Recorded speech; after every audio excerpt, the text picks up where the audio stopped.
आसिखौ रन्जन दैमारियाबो गगोन नायबाय थाल' नोंसोर एनडिबिफोरखौ लानानै बानायनाय बिटिआर पिस एग्रिमेन्टनि उनावहाय मानगोनां प्रमद बर' बिथाङा जोंनि बे बिटिसि काउन्सिलखौ 5 इयार्स सालायलांदों। बे गावनि 5 इयार्स बिटिसि काउन्सिल गभर्नमेन्ट सालायलांनायाव जोबथेसालियाव थानांनाय साबैसे एनडिबिफोरखौ उदां खालामनाय, जेलाव जोबथेसालियाव थानांनाय एनडिबि ब्रादार्समोनखौ जेलनिफ्राय बरननांगौनि उदां खालामनांगौनि बाथ्रा बुंनानै राजनितिक पलिटिक्सल'सो खालामनो रोंगौ, खुगायावल'सो गोबां रोखोमनि गोबां बाथ्रा, नाथाय लाथिख'। दिनै मोनसे एकर्डनि उनावबो जिहेतु बेफोरो क्लसावबो एफा नायनो मोन्दोंमोन। दिनै हाइनास आरो नन हाइनास राननाय, बेवहाय नन हाइनासफोराथ' जोबलांनायनि खोथामोन, दिनैसिम जों बारग'आसै। 2020-27 जानुवारि बिटिआर पिस एग्रिमेन्टनि उनावहायबो एनडिबिनि फाउन्डार गायसनगिरि मानगोनां रन्जन दैमारि सारजों लोगोसे गोबां एनडिबि जोहोलाव जोहोलावजोफोरा जोबथेसालियाव थानो गोनां जानानै फैदों, जेराव एनडिबिनि A to Z इस्यु जेंना जेथोखौ सुस्रांना होनायनि थांखिजों बिटिआर बायदि मोनसे गोजोन गोरोबथाखौ खालामनाय जादों। नाथाय अब्लाबो मानो, मानि थाखाय, मा जाहोनाव जोबथेसालियाव थानो गोनां जानानै फैखो? बेराफारसेथिं बिटिसिनि चिफ मानगोनां हाग्रामा महिलारि सारा एनडिबिनि फाउन्डार गायसनगिरि मानगोनां रन्जन दैमारि सारजों लोगोसे एनडिबिनि बै केडार्सफोर, जाय केडार्सफोरा दिनैसिमबो जोबथेसालियाव दङ, बै गासैखौबो जेलनिफ्राय जोबथेसालिनिफ्राय उदां खालामनो थाखाय हर सान बेजों नङा बेजों नांथाब नाजानानै खामानि मावबाय थादों, जेराव फासिनि अर्डार मोनलायनाय मानगोनां एनडिबि ब्रादार्समोनखौ जेलनिफ्राय उदां खालामनानै रायजो राजानि सिगाङाव मोनसे खुसिनि दोहौ होफैदों बिटिसिनि दानि चिफ मानगोनां हाग्रामा महिलारि सारा। आरो मानगोनां हाग्रामा महिलारि सारा थांनाय 2025 बिटिसि बिसायख'थि समाव रोखा बुंदोंमोन जे आं बे बिटिसि काउन्सिल गभर्नमेन्टखौ सालायनो सुजुग आरो सुबिदा मोनोब्ला जोबथेसालियाव थानाय बै एनडिबिफोरखौ, एनडिबिनि गायसनगिरि मानगोनां रन्जन दैमारि सारखौबो जेलनिफ्राय उदां खालामनो थाखाय नाजानायनि हाबाफारिखौ नांथाब नाजानानै खामानि मावलांगोन। जेरै खोथा एरै जों दिनै फोरमानबो मोनदों। बेफोरबायदि गोख्रों गोसोनि, हारि सेन्टिमेन्टेल गोनां सासे गोख्रों पलिटिशियान बा जोंनि बर' हारिनि गोख्रों लिडार होनना बुङोब्ला मानगोनां हाग्रामा महिलारि सार। बेफोरबायदि गोख्रों गोसोनि लिडारखौसो जोंनि बर' माहारिनि बिखायाव नांगौ। ৰঞ্জন दैमारिও ওলাব, বেলেগে ওলাইছে, সিও ওলাব।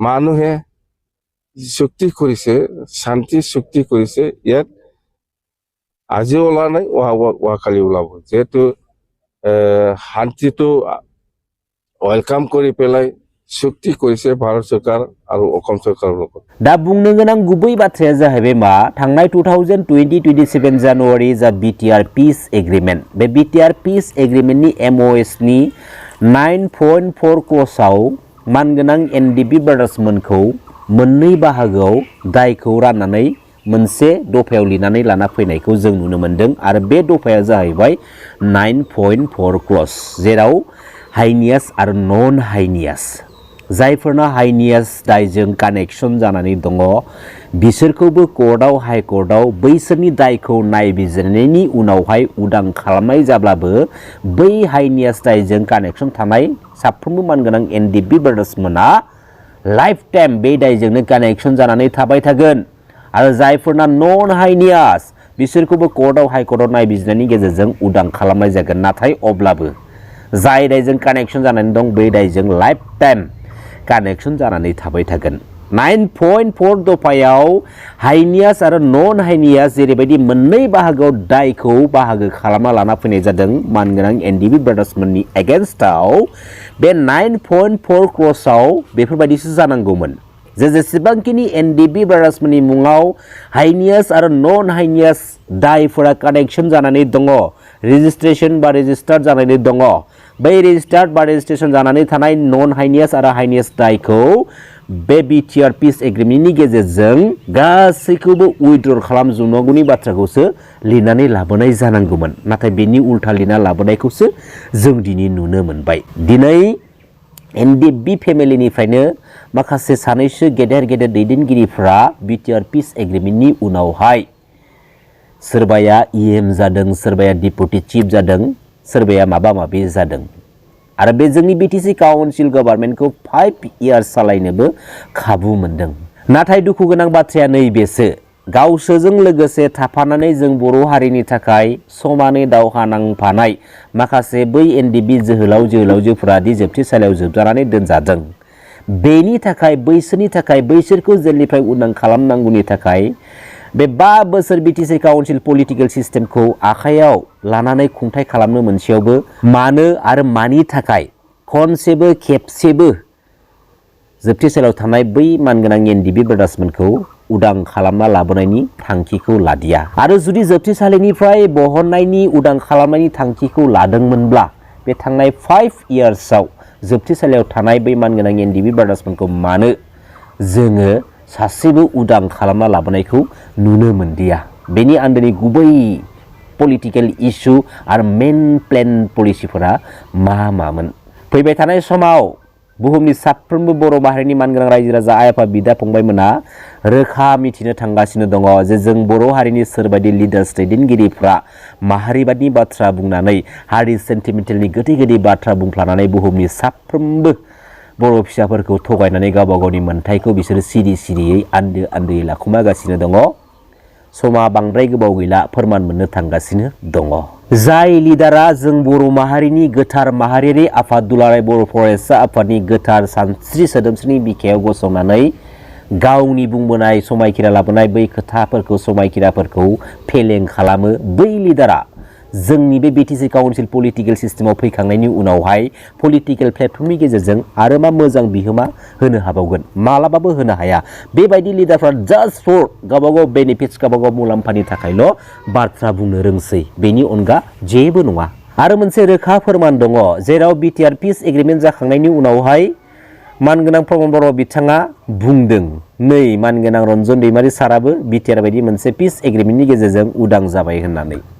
अब्ला नायदो, जों दिनै गावबा गावनो हमनो नाजानांगोन, जोङो हमदांनो नाजानांगोन सोरबायदि लिडार दैदेनगिरिया एसेब्लाबो माइरं गरसेब्लाबो जों बर' माहारिनि थाखाय एक्सेप्टेबल, बोजबना लाथावना। जों बै लिडारखौसो बे BTC काउन्सिल पलिटिकेल सिस्टेमाव जोङो पलिटिकेलि सापर्ट खालामनांगौ। आरो थांनाय 2020-27 जानुवारि BTR एग्रिमेन्टनि उनावहाय बे BTC काउन्सिल पलिटिकेल सिस्टेमाव पलिटिकेल सिस्टेमनि माखासे पलिटिकेल इस्युखौ लानानै पार्सनेलि इस्यु खालामलायनानै गावजों गावनि गेजेराव दाङाबाजि जानायखौ जों बांसिनै नुनो मोन्दों। मानगोनां NDB ब्रादार्समोनखौ लानानै अर्थात NDBनि A to Z इस्युखौ सुस्रांना होनायनि थांखिजों BTR बायदि मोनसे पिस एग्रिमेन्टखौ खालामनाय जादोंमोनब्ला आरो बे BTR पिस एग्रिमेन्टनि गेजेरजों जायफोर बर'नि लिडार्स दैदेनगिरिफ्रा साफा साफा पलिटिकेल लिडार जानो थाखाय सुजुग आरो सुबिदा मोनदों, बै लिडार्स दैदेनगिरिफ्रा गावसोरनि बे BTC काउन्सिल रुलिं खालामनाय समाव खनसेबो सानसेबो गोख्रों गोहोजों, गोख्रों रावजों बै जोबथेसालियाव थानाय NDBनि फाउन्डार गायसनगिरि मानगोनां रन्जन दैमारि सारजों लोगोसे जेसेबांखिनि NDB केडार्सफोर दङ जेलनिफ्राय उदां खालामनांगौनि थाखाय मालाबाबो बाथ्रा बुंफेराखै। आरो जेलनिफ्राय उदां खालामनांगौनि थाखाय माब्लाबाबो सेन्ट्रेल आरो स्टेट गभर्नमेन्टखौ प्रेसाराइज खालामनानै गोख्रोङै बाथ्रा बुंफेराखै। जास्ट फर जों बुंनाय नुदों ओरैबायदि जे NDBनि फाउन्डार गायसनगिरि मानगोनां रन्जन दैमारि सारा दिनैसिमबो जोबथेसालियाव दङ, बेखौ उदां खालामनांगौ दङ, आरो गोबां NDB केडार्सफोरा जेलाव दङ, बैसोर गासैखौबो उदां खालामनांगौ दङ। मा दङ बेलाय? जाय NDBखौ लानानै बानायनाय BTR पिस एग्रिमेन्टनि गेजेरजों नोंसोरो बा जायफोर साफा साफा पलिटिकेल लिडार जानो मोनदों बे BTC काउन्सिल पलिटिकेल सिस्टेमाव, नोंसोरनि बे पलिटिकेल सिस्टेमाव पलिटिकेल लिडार जाखांनानै जा पलिटिकेल पावार मोनदों बे पावारखौ लानानै NDB ब्रादार्समोनखौ जायफोर जेलाव दङ बिसोरखौ नोंसोर बर'नायनि थाखाय मानो गोख्रोङै पलिटिकेल पावारखौ बाहायनानै खामानि मावनो हादिया? बेनि आन्दोनि गुबै जाहोनफोरा मा? नुदों दायो दान मोनब्रैल' जाबाय मानगोनां हाग्रामा महिलारि सारनि आखायाव बे BTC काउन्सिल गभर्नमेन्ट दैदेननाया। बे दान मोनब्रैयावनो फासिनि अर्डार मोननाय मानगोनां NDB ब्रादार्समोनखौ उदां खालामना लाबोबावबाय। बेबायदि जानांगौ लिडार जानोब्ला खुगायावल' जाब्ला जानाय नङा, हार्ट एन्ड सोल गोख्रों गोसोजों जानांगोन। आरो जेब्ला समसिमहालागै लोरबां गोसोनि गावनिखौल' मिथिग्रा गावनिखौ मोनबानो गोजोनग्रा लिडार्स दैदेनगिरिफ्रा जोंनि जायखिजाया सिस्टेमाव थानानै जायखिजाया बिबानाव थानानै जोंनि सिस्टेमखौ सालायलांनो सुजुग आरो सुबिदा मोनबाय थागोन बैफोर लिडारफोरनि थाखाय जों सानफा एफा गाहाय थाखोसो थांगोन माखासे लोरबां आखुनि लिडार्सफ्रा दिनैसिमबो स्टेन्ड जानानै दङ बै लोरबां आखुनि गावनिखौल' मोनबानो गोजोनग्रा लिडारफ्रा सिस्टेमाव स्टेन्ड जानानै थाब्ला गावजों गावनि गेजेराव बेफोरबायदिनो गुबुंले बारहावाया सोमजिबाय थागोन बेखायनो फार्स्ट अफ अल बै माखासे लोरबां आखुनि गावनि मोनजानाया मोनहास'आ जाब्लाथाय गोदै गोदै माहारिबादि बाथ्रा बुंग्रा बै लिडारफोरखौ जोङो पलिटिकेल सिस्टेमावनो जा माहारियारि आफादनि सिस्टेमावनो जा जों किक आउट खालामनांगौ आरो बैसोरनि जायगायाव जों साफा साफा मोजां बर' हारिनिफ्राय मोजां दैदेनगिरिखौ जोङो दैदेनलांनो सुजुग आरो सुबिदा होनांगौ नंगौना नङा मानगोनां रायजो राजा आफा बिदा फंबायमोन गोजोन्थों खुलुमबाय जै बर' हारिनि जै बर' बिमानि